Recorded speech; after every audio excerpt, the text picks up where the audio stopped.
en aquella época pues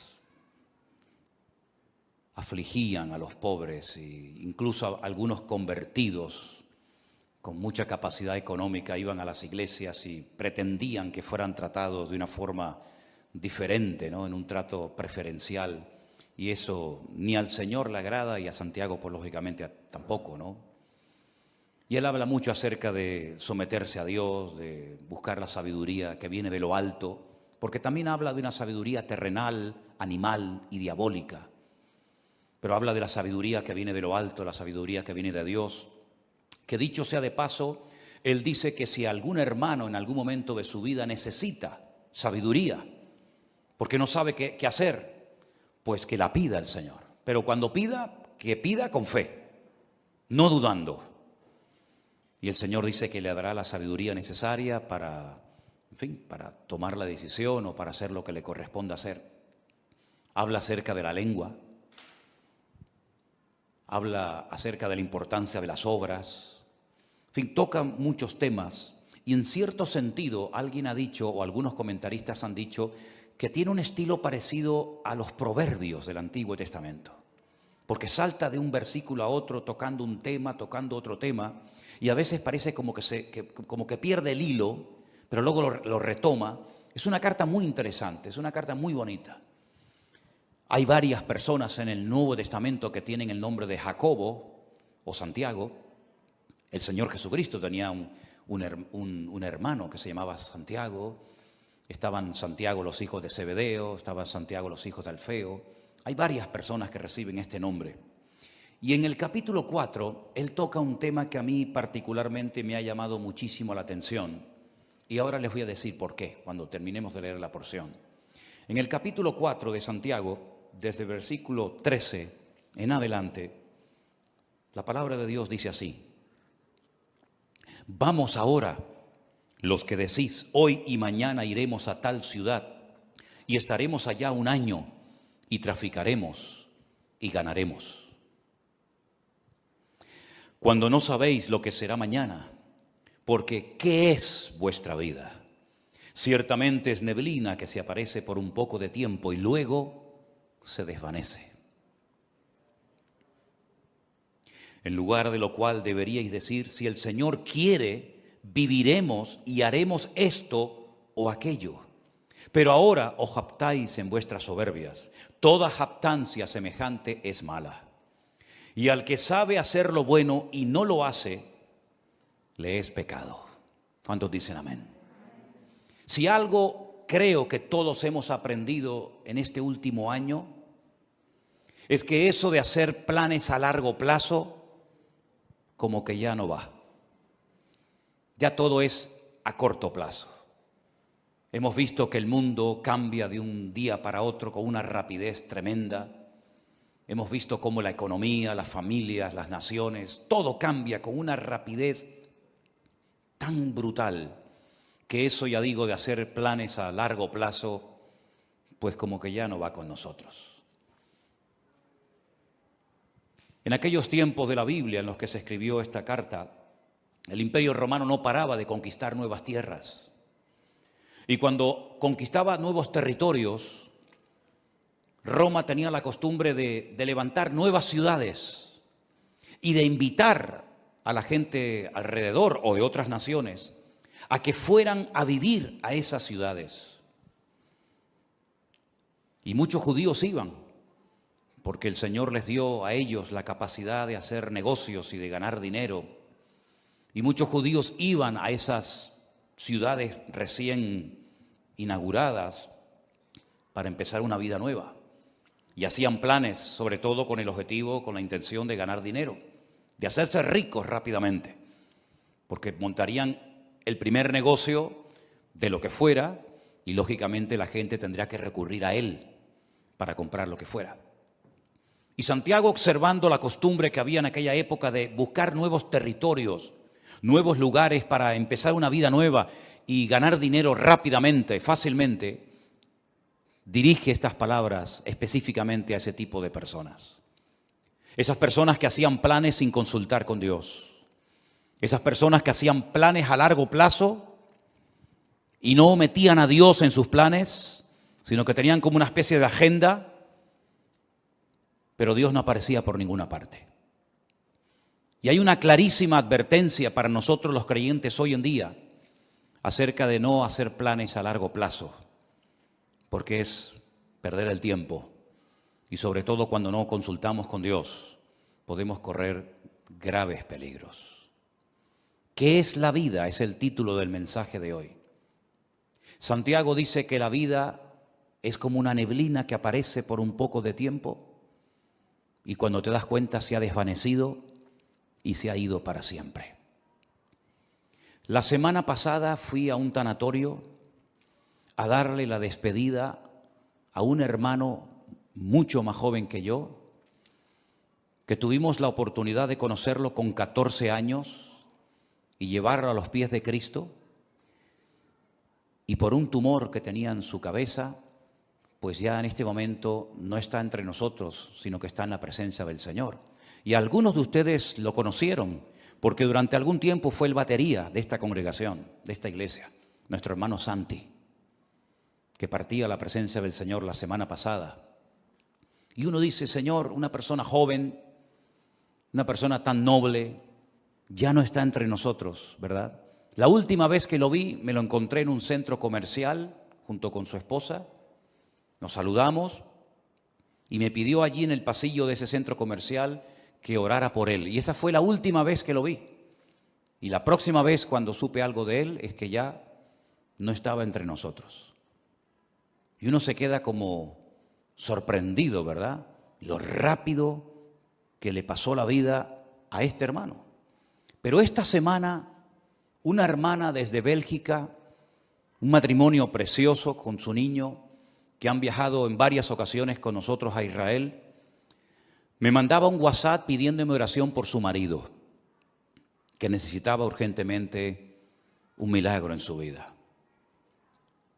Lo llamé, él está en el hospital, o estaba en el hospital, hicimos una videollamada, nos vimos y le han diagnosticado un cáncer y le han dado 3 meses de vida. Un hermano que fue al médico, se encontraba mal y el médico le dijo, esto es lo que tienes y no hay nada que hacer. Y pensando en todo esto, leyendo estos versículos, yo decía, Señor, hacer planes hoy en día a largo plazo, ¿para qué sirve? Si capaz que hoy es el último culto que estamos aquí. ¿Quién sabe lo que nos depara la vida? ¿Quién sabe cuánto tiempo nos queda? ¿Quién sabe si algunos de los que están aquí tal vez no llegaremos a fin de año? Solamente Dios lo sabe. Él es el que da la vida y el que la quita cuando quiere y como quiere. Y muchas veces observo a creyentes cómo oran, cómo organizan su vida, y me doy cuenta de que sin darnos cuenta podemos caer en el error de hacer planes y proyectos y llenar la agenda con actividades. Pero, por supuesto, si Dios quiere, llevaremos a cabo esos planes, porque si Dios dice no, por más que nos empeñemos, no tiene ningún sentido. Estaba leyendo algunos versículos donde Pablo abre su corazón, por ejemplo, a los hermanos de la iglesia de Corinto y les cuenta sus planes y les dice, voy a ir aquí, voy a ir allá y quiero hacer esto y quiero hacer aquello. Y hay un momento en la carta de Pablo a los Corintios que les dice, iré pronto a vosotros si el Señor quiere. Me impactó mucho esa forma de hablar de Pablo. Yo iré pronto a vosotros, pero siempre y cuando el Señor quiera. Primera de Corintios 4:19. Más adelante en la misma carta dice, porque no quiero veros ahora de paso, pues espero estar con vosotros algún tiempo, si el Señor lo permite. Primera de Corintios 16:7. Un varón de Dios, un hombre con unos dones y unas habilidades ministeriales tremendas, pero él sabía perfectamente que si el Señor no permitía, si el Señor no quería que fuera a Corinto, a Macedonia, a Éfeso, a donde fuera, no iba a ir, por muchos planes que tuviera. Y esa es la mentalidad con la que nosotros tenemos que movernos hoy en día. No vamos a hacer planes sin consultar con Dios. Porque ya el Señor nos ha demostrado clarísimamente que la vida es muy corta. Y que eso de hacer planes a largo plazo no tiene ningún sentido. Eso no significa de que vamos a vivir muertos de miedo. Eso no significa de que vamos a estar inactivos y con una inseguridad constante y permanente en nuestra vida, ni muchísimo menos. El miedo no es de Dios. La inactividad no es la voluntad de Dios para nadie. Y vivir con inseguridad constante y permanente, menos todavía. Una cosa es que sepamos que el tiempo está en las manos del Señor y otra cosa es que vivamos con miedo, inseguros, de brazos cruzados. Nada que ver en absoluto. El futuro no está en nuestras manos. No controlamos el factor tiempo. ¿Saben ustedes, hermanos, que hay 533 versículos en la Biblia que hablan acerca de la importancia del tiempo? 533 versículos. Y hay un capítulo casi entero, que es el famoso capítulo 3 del libro de Eclesiastés, donde en 29 ocasiones diferentes Salomón utiliza la palabra et, que es la palabra tiempo. Y él dice que en la vida tenemos que mentalizarnos, estar preparados y reconocer que en la vida hay tiempo prácticamente para todo. Tiempo para morir, tiempo para vivir, para morir, tiempo para sembrar, tiempo para cosechar, tiempo para reír y pasarlo bien y tiempo también para llorar. Y él habla en 29 ocasiones de distintas circunstancias o situaciones en la vida en las que nos vamos a encontrar, porque prácticamente tendremos tiempo para todo. Me llama mucho la atención que Pablo le da mucha importancia al factor del tiempo y llega a decir, aprovechar bien el tiempo, porque los días son malos. También Salomón en esos proverbios tantos que escribió, hay uno que aprendí hace muchos años que es el 27:1, que dice, no os jactéis del día de mañana, porque no sabes qué traerá de sí el día. No te jactes, como diciendo, bueno, yo controlo el presente, el mañana y el pasado mañana. No te jactes, no hables así, porque tú no sabes lo que va a traer el mañana. El mismo Señor Jesucristo nos enseñó en el Sermón del Monte que no tenemos que estar afanados ni preocupados por el día de mañana, sino que basta a cada día su propio afán. ¿Cuántos dicen amén? Estamos viviendo estos días con mucha expectativa y viendo a ver qué es lo que termina de suceder en este país de Kabul, de Afganistán, cuya capital es Kabul, ¿verdad? Donde hay una especie de calma tensa. Cualquier cosa puede ocurrir en cualquier momento. Fíjense la cantidad de miles y de miles de personas que están desesperadas, tratando de salir como sea de ese infierno. Y creo que fue ayer o antes de ayer, un terrorista suicida se metió en medio de esa multitud y se explotó y murieron 170 personas. Personas que jamás en la vida se les hubiera ocurrido que estando en aquel lugar esperando un avión, una salida, ese iba a ser el último día de su vida. Incluso algunos soldados que estaban ya a punto de salir para su país también perdieron la vida. No somos dueños de la vida. No somos dueños del mañana. Y por eso cada uno de nosotros tenemos que partir de la base de que lo que tengamos que hacer, hágalo pronto, antes de que sea demasiado tarde. También Salomón, que era un hombre que reflexionaba y meditaba sobre tantas cosas, en su libro de Eclesiastés dijo, acuérdate de tu Creador antes de que vengan los días malos, antes de que pierdas la visión, antes de que vengan los dolores, antes de que te quedes ciego, antes de que te vengan los problemas y de la vida, antes de todo eso, acuérdate de tu Creador en los días de tu juventud. ¿Tenemos al Señor presente en nuestros planes y en nuestros proyectos?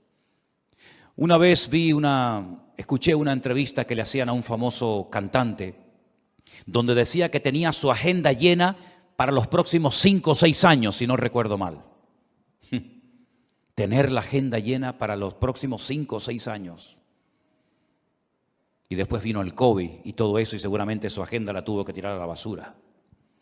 Yo no sé si tú llevas una agenda y unos planes y unos proyectos y unos sueños, pero como no metas al Señor en esos sueños, planes y proyectos, ¿quién te asegura a ti de que vas a poder cumplir con todos tus sueños y con todos tus objetivos?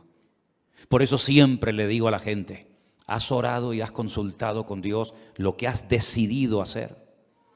¿O simplemente te has limitado a informar a tus padres, informar a la iglesia, informar a Dios de lo que tú ya en tu corazón has decidido hacer?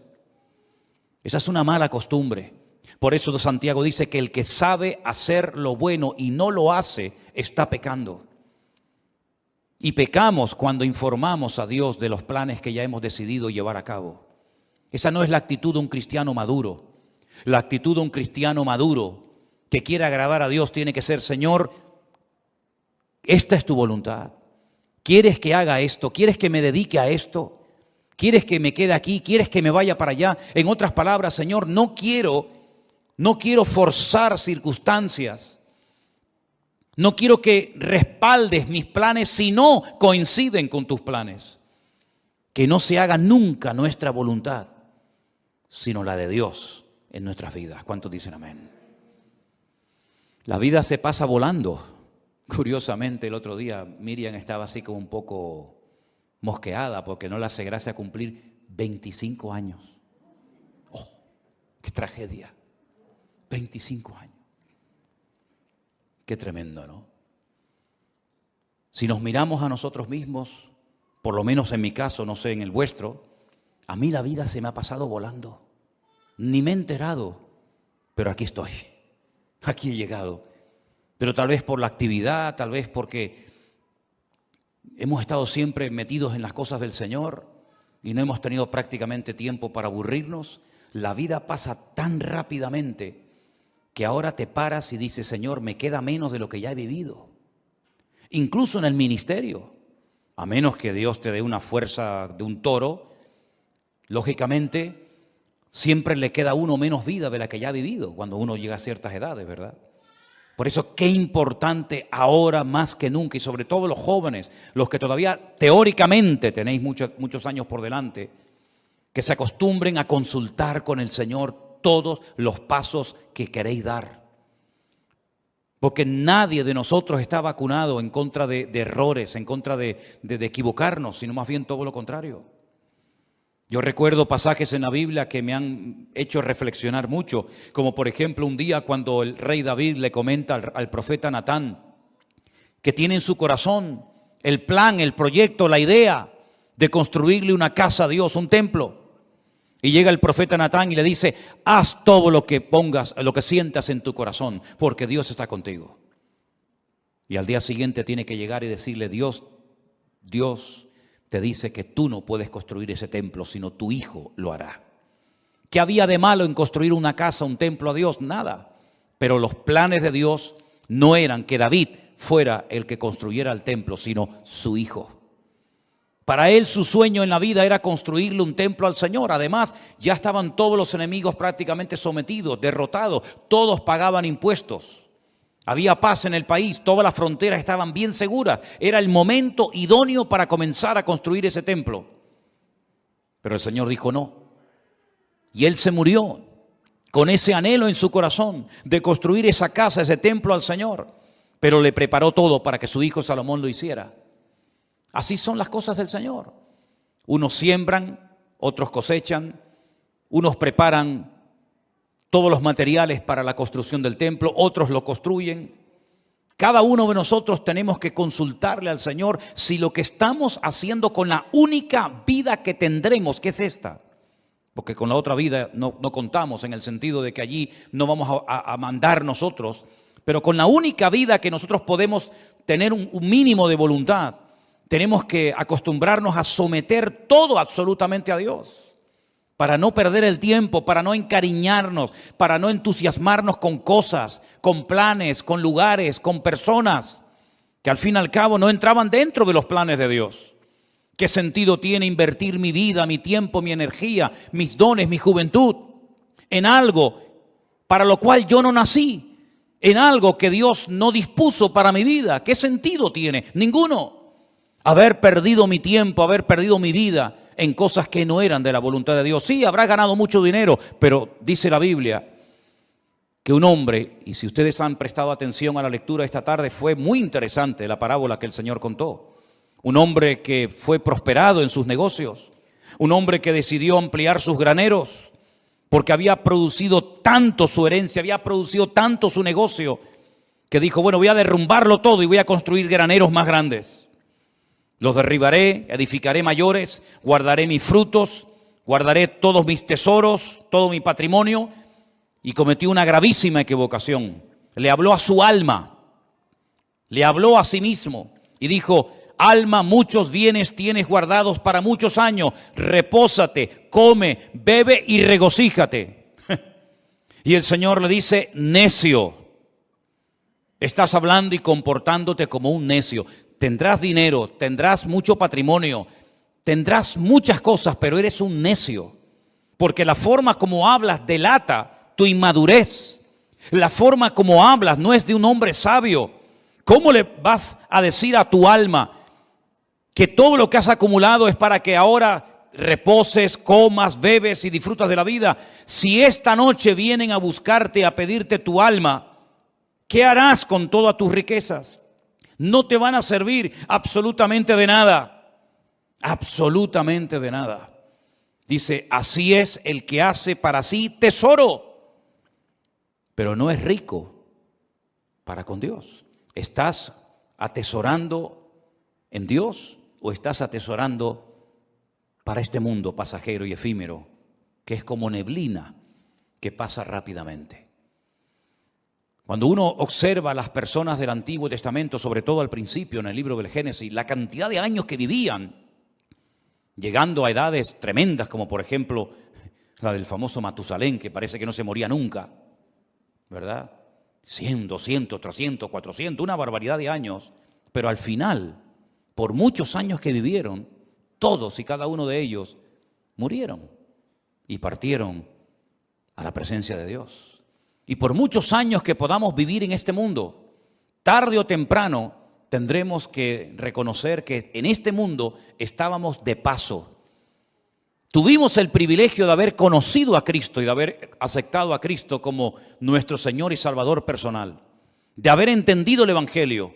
Pero no solamente eso es importante, sino una vez que yo me he convertido, lo cual no es fruto de la casualidad, sino del plan de Dios para mi vida, como aquel sabio hombre, tenemos que decirle al Señor, y ahora que soy salvo, ahora que he entendido el Evangelio, cuando hay millones y millones de personas en el mundo que no saben ni quién eres, jamás en la vida han tenido una Biblia en la mano, y yo dentro de toda esa multitud enorme de personas te he conocido, he entendido la palabra, tengo la Biblia conmigo cada día, ahora ¿qué quieres que yo haga? Porque sería absurdo y necio por nuestra parte pensar que me he convertido para nada. Simplemente para no irme al infierno, simplemente para ir a la presencia del Señor. Y el tiempo desde que me convertí hasta que vaya a la presencia del Señor, ¿qué hago? Puede ser que en algunos casos algunos tienen que seguir haciendo y dedicándose a lo que hicieron antes de convertirse, no digo que no.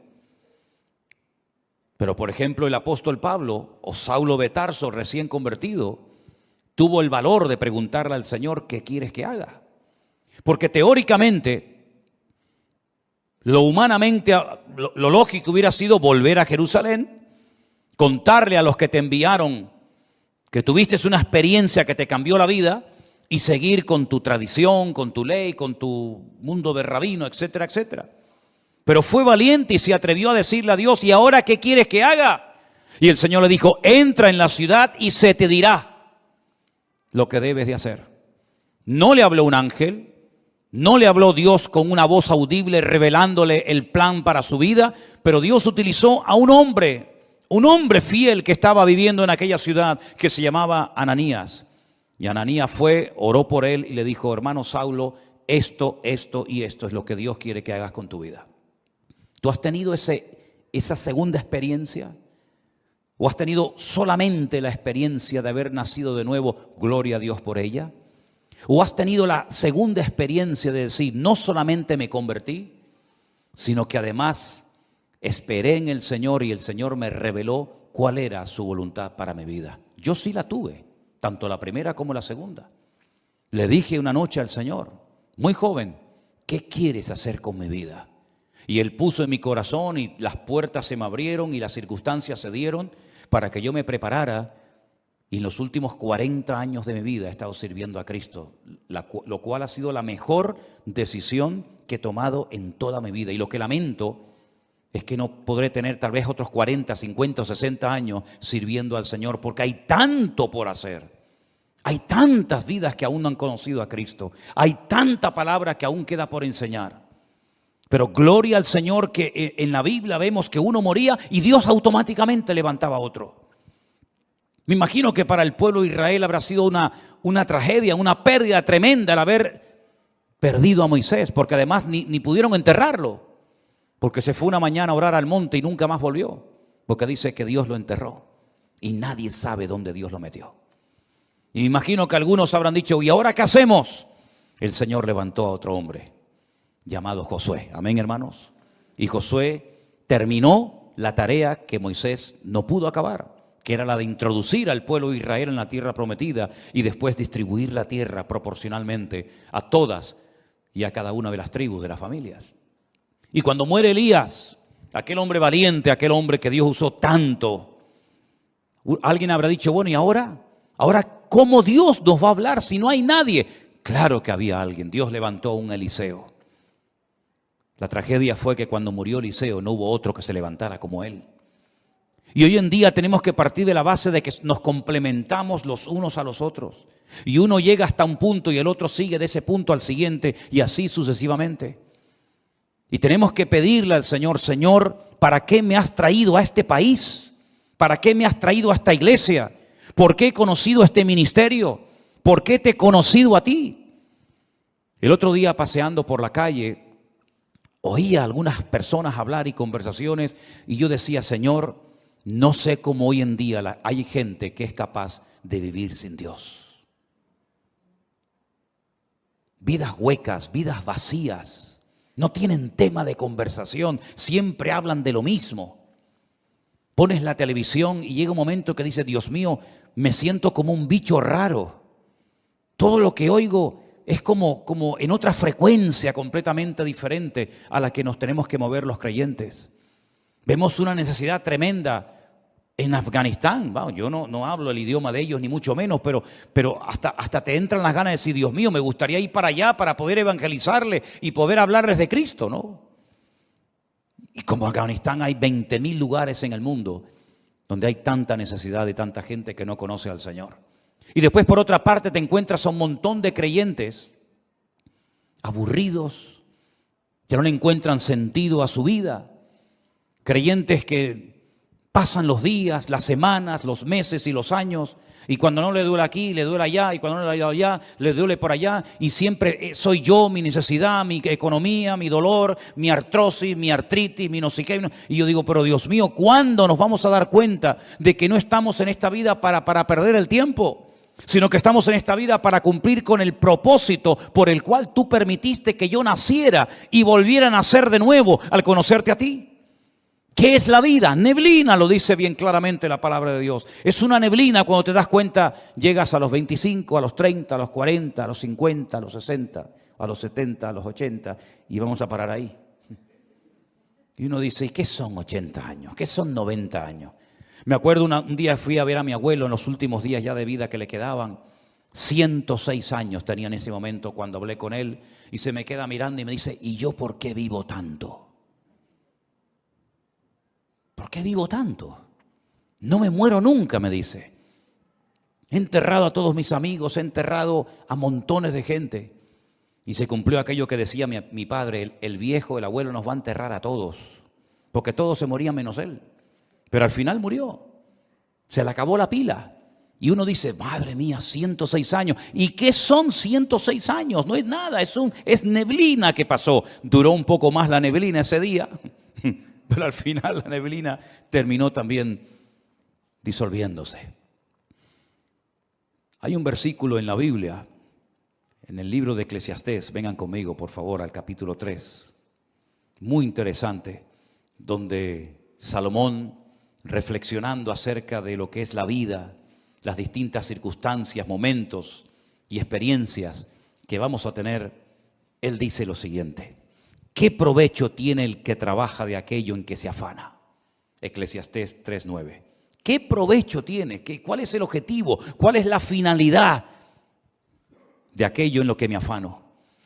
Dice Salomón: yo he visto el trabajo que Dios ha dado a los hijos de los hombres para que se ocupen de él.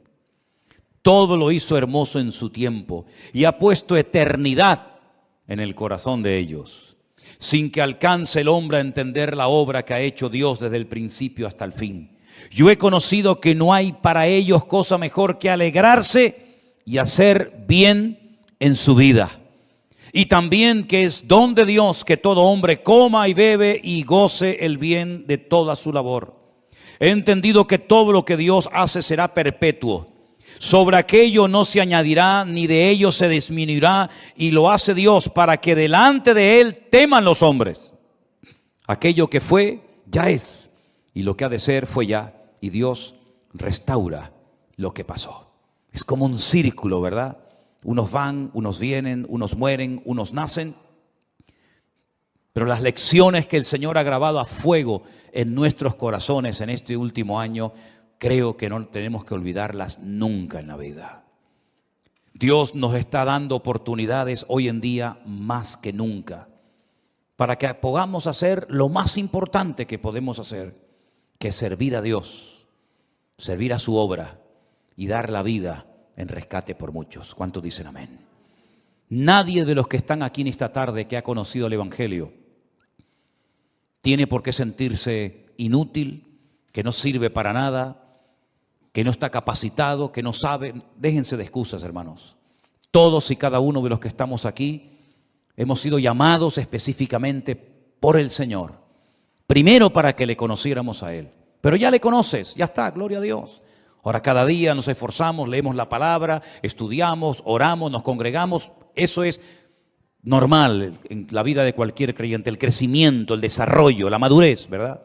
Pero la actividad propia de cada miembro es insustituible. Nadie puede ocupar tu lugar en el cuerpo, porque cada uno de nosotros tenemos una función que cumplir.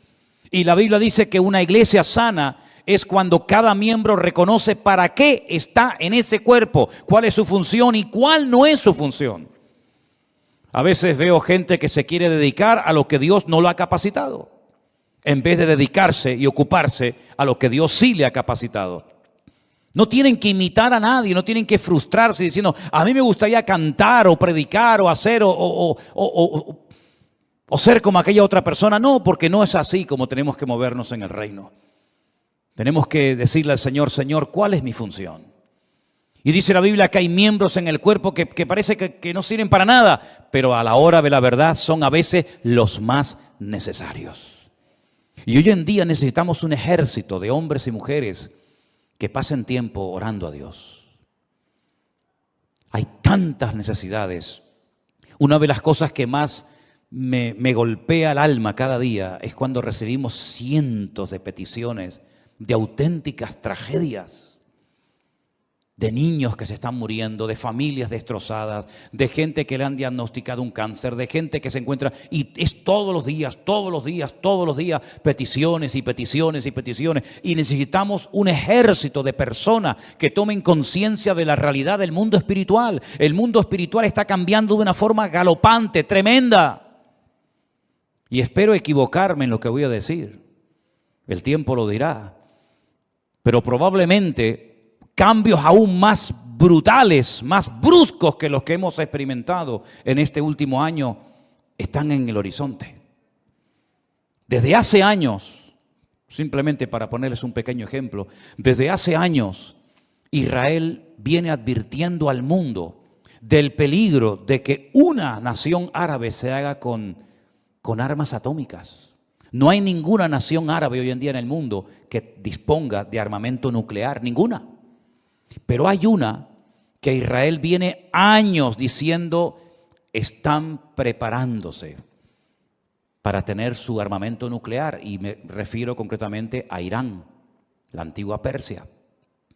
El Estado Mayor del Ejército de Israel acaba de anunciar hace unos días algo que muchas veces no aparece en los medios de comunicación, que en menos de 2 meses se calcula que Irán ya puede tener su armamento nuclear preparado y dispuesto. ¿No les ha sorprendido la velocidad y lo rápido con lo que están saliendo los soldados norteamericanos, por ejemplo, de Afganistán, donde han estado 20 años? ¿Por qué tanta prisa? ¿Por qué tanto apuro? Parece que hay que salir ya. ¿No lo podían haber hecho hace años de una forma más escalonada, mejor organizada? ¿Por qué tanto a prisa? Porque Estados Unidos no puede permitirse el lujo de tener a 400.000 soldados en un país haciendo prácticamente nada, sabiendo lo que se viene encima. Israel se está preparando para atacar Irán.